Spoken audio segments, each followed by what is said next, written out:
सभी को सादर नमस्ते। सनातन वैदिक धर्म यूट्यूब चैनल में आप सभी का हार्दिक अभिनंदन करते हैं।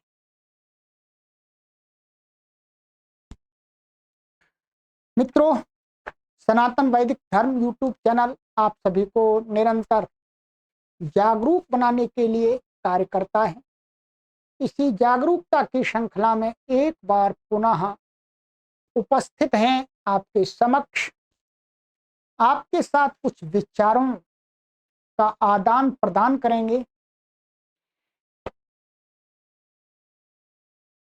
शेयर करेंगे। मित्रों,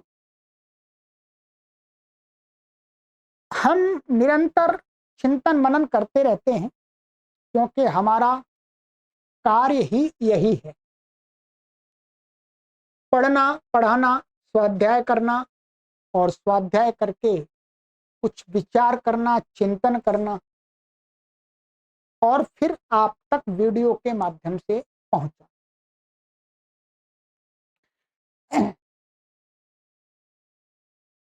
मैं आपके समक्ष एक उदाहरण प्रस्तुत करता हूं और जो मैं बात कहना चाहता हूं वो बाद में कहूंगा। पहले उदाहरण आपको देकर के मैं आपसे आपकी राय जानूंगा। पहले आप कमेंट के माध्यम से अपनी राय अर्थात अपना विचार, अपना चिंतन उस पर दीजिएगा। एक भिखारी व्यक्ति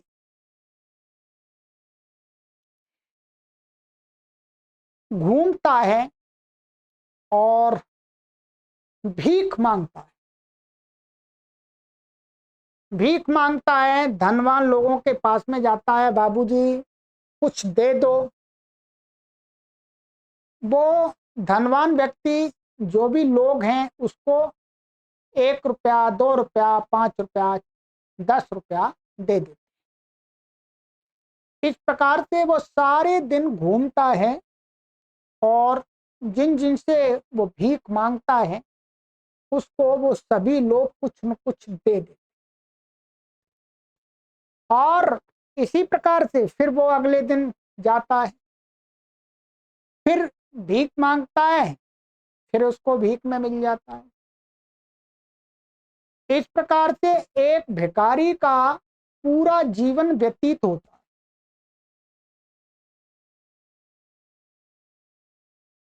यहां पर मैं आपसे ये पूछना चाहता हूं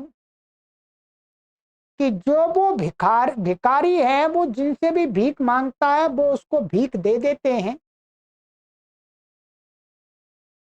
तो क्या वो भिखारी की जो आदत है,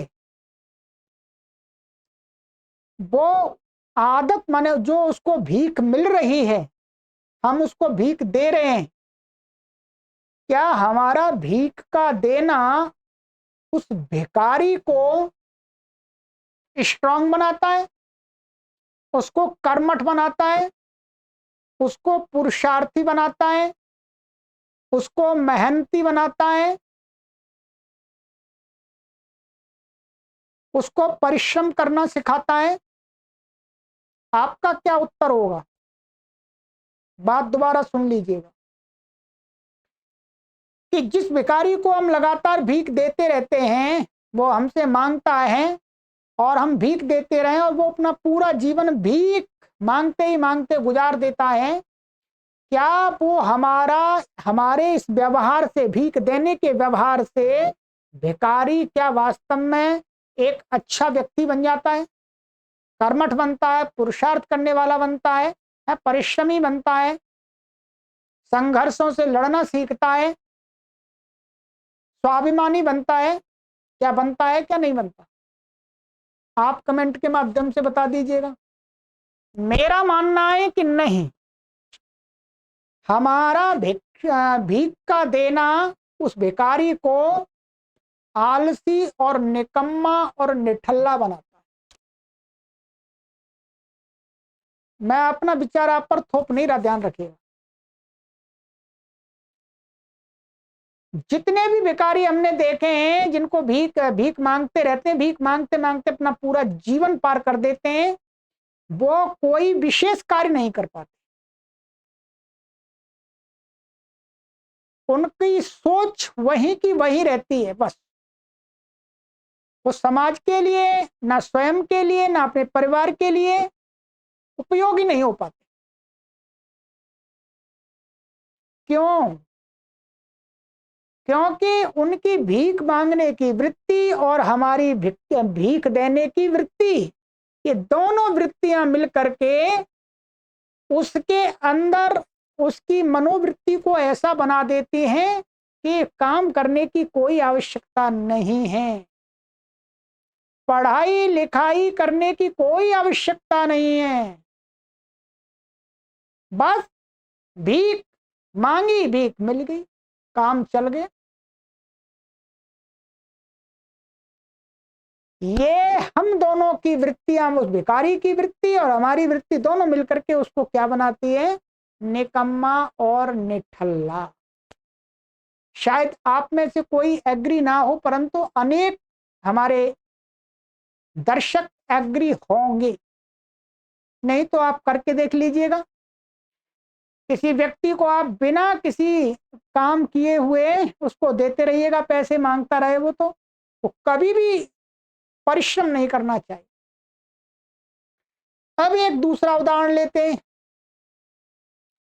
कि हमारे पास में कोई व्यक्ति मांगने के लिए आता है, हम कहते हैं कि हम आपको देंगे, परंतु आपको कुछ करना होगा, हमारा कार्य करना होगा, तब आपको हम भीख देंगे।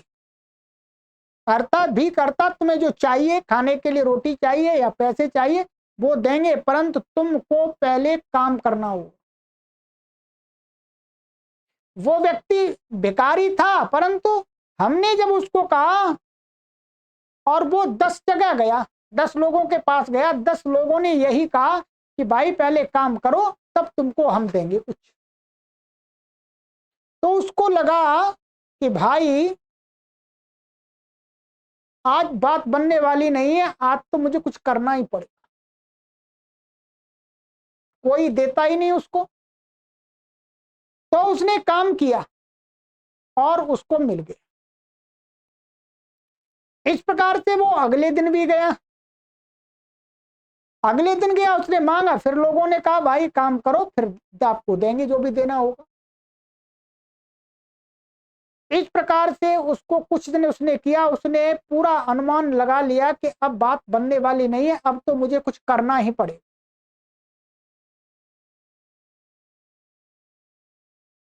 और वो अब काम करने लग गया। धीरे धीरे उसका जो मानसिक स्तर है वो सोचने लग गया कि मैं काम करता हूं, मुझे पैसे मिल जाते हैं और मुझे कोई उलाहना भी नहीं मिलता।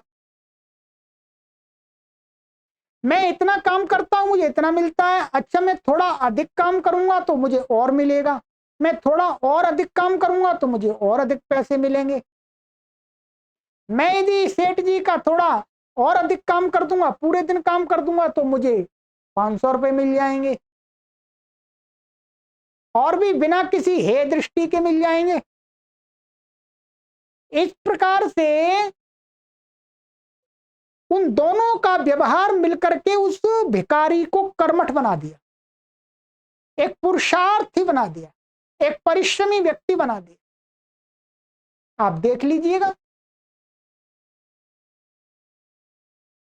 यदि कोई हमारे पास मांगने आता, मना करते भाई काम करो, किसी प्रकार के अधिक लोग हो जाएं तो भिखारी काम करने लग जाएगा और इससे क्या होगा, उसका उद्धार होगा। जैसे जैसे काम करेगा नए नए काम भी सीखेगा और उसको समाज में और कुछ अच्छा करने की इच्छा होगी, तो पुरुषार्थी बन जाएगा, परिश्रमी बन जाएगा। ये 100% मैं कहता हूं, ये बिल्कुल सही है। यदि आपका विचार हो तो आप भी लिख दीजिएगा, ठीक है। अब मैं बात ये मैंने कर दी, ये तो एक लौकिक उदाहरण दे दिया। अब मैं असली बात पर आ रहा हूं जो मैं आपसे आज शेयर करना चाहता हूं। जितने भी हमारे मंदिर हैं, मस्जिद हैं, गिरजाघर हैं, गुरुद्वारे हैं, तीर्थ स्थल हैं।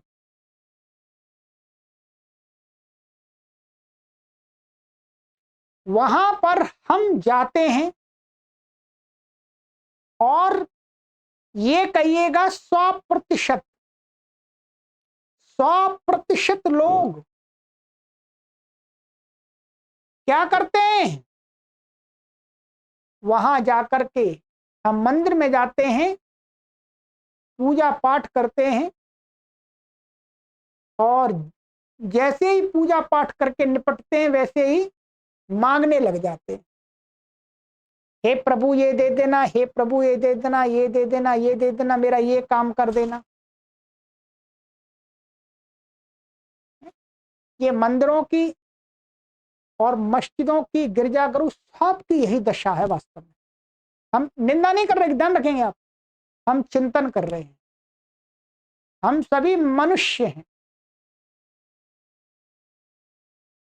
क्या हो गया, हमारे समाज ने, हमारे मन हम सभी के समाज ने हमें ये सिखाया है। हम अपने आप नहीं सीखे, हम अपने आप नहीं सीखे। हमारे माता, हमारे पिता, हमारे बड़े भाई, दादा, दादी सब मंदिर में जाते हैं और परमात्मा से मांगते हैं, अथवा घर में भी पूजा पाठ करते हैं, मांगते हैं। मैं पूजा पाठ इसलिए कह रहा हूं, मैं हिंदू धर्म का व्यक्ति हूं, इसलिए हिंदू धर्म में इस प्रकार से करते हैं, इस्लाम धर्म में अपने उनके अलग हिसाब से करते हैं, परंतु मांगना वहां पर भी है, क्रिश्चियन में भी मांगना है, सब जगह मांगना। तो अब मेरा कहना यह है कि ये जो विचार है मांगने का, हम परमात्मा से मांगते हैं, जो भी अपने अपना जो इष्ट है उससे मांगते हैं। जो मांगने की प्रवृत्ति है, मांगने की प्रवृत्ति क्या करती है, आदमी को कमजोर करती है। ये हमने पहले वाले उदाहरण से समझ लिया कि मांगने पर यदि मुझे मिल जाता है तो मेरी कार्य करने की क्षमता डे बाई डे कम होती जाएगी, मेरे अंदर आलस्य की प्रवृत्ति बढ़ती जाएगी। और ऐसा हमें समाज में दिखता भी है।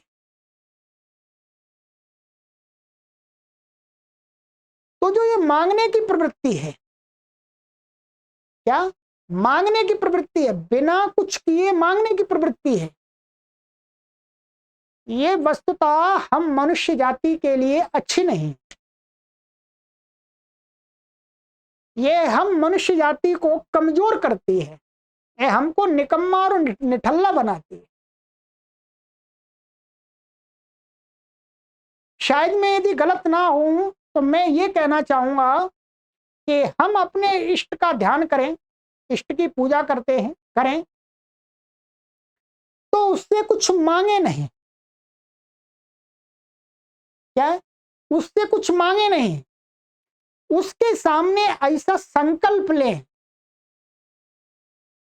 कि हे मेरे इष्ट देव, मैं आपको साक्षी मान करके संकल्प लेता हूं कि इस चीज को अथवा इस कार्य को मैं अपने पुरुषार्थ से कंप्लीट करूंगा, प्राप्त करूंगा। अर्थात इस पदवी को, जो भी कुछ मैं प्राप्त करूंगा वो अपने पुरुषार्थ से करूंगा। मैं आपको संकल्प, आपको साक्षी बना करके संकल्प लेता हूं। यदि इस प्रकार से हम वहां पर करने लगे, मंदिर में, मस्जिद में या जहां तीर्थ स्थलों में जहां जाते हैं, तो हम सभी मनुष्यों की जो कार्य करने की क्षमता है वो कई गुना बढ़ जाएगी, कई गुना बढ़ जाएगी। और जो हम चाहते हैं वह चीज वस्तुतः हमें मिल भी जाएगी, ये ध्यान रखेंगे। तो इसलिए ये जो मांगने की प्रवृत्ति है ये हमें अपने अंदर से निकालनी चाहिए, चाहे कोई भी हो, चाहे भगवान हो। हमें भगवान से मांगना नहीं है, मांगना नहीं है। मांगने वाले व्यक्ति को किसी भी शास्त्र में अच्छा नहीं बताया। मैंने आपको तरीका बताया कि परमात्मा को, मन जो भी हमारा इष्ट है, हम जिसकी पूजा कर रहे हैं, जहां पर जा रहे हैं, जहां तीर्थ स्थल पर जहां पर भी कुछ कर रहे हैं, वहां पर कुछ हम मांगे नहीं, हमें जो चाहिए उसको प्राप्त करने का संकल्प करें, उस इष्ट शक्ति को साक्षी बना कर, तो 100% हमारे जीवन में बहुत कुछ आ जाएगा। ये मैं गारंटी देता हूं, ये गारंटी देता हूं मित्रों। हमारी जो मांगने की प्रवृत्ति है, ये हमको बहुत कमजोर कर देती है, और जो हम चाहते हैं वो हमें मिल भी नहीं पाता। क्योंकि ऐसा नहीं है कि हम भगवान से हमने मांग लिया और भगवान ने हमको दे दिया, ऐसा नहीं होता, ऐसा नहीं होता वास्तव में। ये तो एक तरह से बहाना होता है। तो मित्रों, हमें भिखारी नहीं बनना। परमात्मा ने हमें संसार में भेजा है, किसके लिए? भिखारी बनने के लिए नहीं भेजा। हमें पुरुषार्थ करके इस जीवन को श्रेष्ठ बनाने के लिए भेजा है, तप करने के लिए भेजा है, पुरुषार्थ करने के लिए भेजा है। यदि पुरुषार्थ करना नहीं हो, करने के लिए नहीं भेजता, तो हमको तो अन्य किसी योनियों में डाल देता, जहां पर कोई कार्य करने की आवश्यकता नहीं है, है? कुत्ते, बिल्ली, चींटे, चींटियां आदि है, उनमें डाल देता जी, फिर काम करने की कोई आवश्यकता ही नहीं थी। तो मेरा कहने का तात्पर्य यही है मित्रों कि हम मांगे नहीं, मांगने से हमारी शक्तियां क्षीण होती हैं, हमारा जो सामर्थ्य है वो घटता है। हम कोई भी हो, हम इवन परमात्मा भी हो, परमात्मा से भी मांगे नहीं, परमात्मा को साक्षी बना करके संकल्प लें, जो चाहते हैं उसको प्राप्त करने का संकल्प लें कि मैं इसको प्राप्त करके रहूंगा, ये संकल्प लें, तो ये संकल्प हमारे जीवन के उत्थान का बहुत बड़ा एक साधन बन सकता है। ध्यान रखिए, ऋषि लोग मांगते नहीं है, साधु संत बड़े बड़े स्तर के लोग कुछ ईश्वर से नहीं मांगते, कुछ भी नहीं मांगते। आप पढ़ लीजिएगा, अनेक महापुरुषों की जीवनियां पढ़ लीजिएगा, स्वामी विवेकानंद जी की पढ़ लीजिएगा, स्वामी दयानंद जी की पढ़ लीजिएगा, शंकराचार्य जी आदि, और अरविंद आदि, कितने अनेक महापुरुष हुए, वो कभी उन्होंने ईश्वर से कुछ नहीं मांगा। तो आइएगा मित्रों, मैंने आपके सामने ये कुछ चिंतन दिया है, ठीक है? क्योंकि हम पढ़ते हैं तो हम सोचते हैं कुछ सार निकल के आया है, वो आए आपसे, तो हम भिखारी नहीं बनेंगे। इसका मतलब ये नहीं है, ध्यान रखें कि मैं आपको कह रहा हूं कि भगवान के सामने अकड़ करके खड़े हो जाए, नहीं नहीं, ये हमारी भगवान के सामने विनम्रता है। भिखारी, किसी धनवान के सामने भिखारी बन के खड़े हो जाना विनम्रता नहीं है, है? विनम्रता नहीं है, वो तो उसकी कमजोरी है। और वो धनवान उस भिखारी को कोई सम्मान नहीं देता, ध्यान रखेंगे। कोई भीख मांगता है किसी से, तो भीख देने वाले की दृष्टि में वो हीन होता है, हीन दृष्टि से उसको देखता है। तो भीख मांगना ही हीन दृष्टि है, हीन कार्य है, ठीक है? तो उस वृत्ति को हमें अपने अंदर से सुधारना चाहिए। हमारे जो भी है पंडित हैं, पुरोहित हैं, आर्य समाज के भी लोग हैं, आर्य समाज में भी यही मांगते हैं, ऐसी बात नहीं है। आर्य समाज में भी यज्ञ करके और फिर परमात्मा से मांगने लग जाते हैं। मांगने वाली प्रवृत्ति खराब है, हर जगह खराब। मांगने वाली प्रवृत्ति को हमें अपने अंदर से निकालना चाहिए, मेरा यही मानना है। इसमें हम सभी का ही उत्थान है। हाँ, हमारे अंदर सामर्थ्य बढ़ता है, कार्य करने की क्षमता बढ़ती है, ठीक है? चलिए आगे नए विचार के साथ मिलते हैं। सभी को सादर नमस्ते। ओम।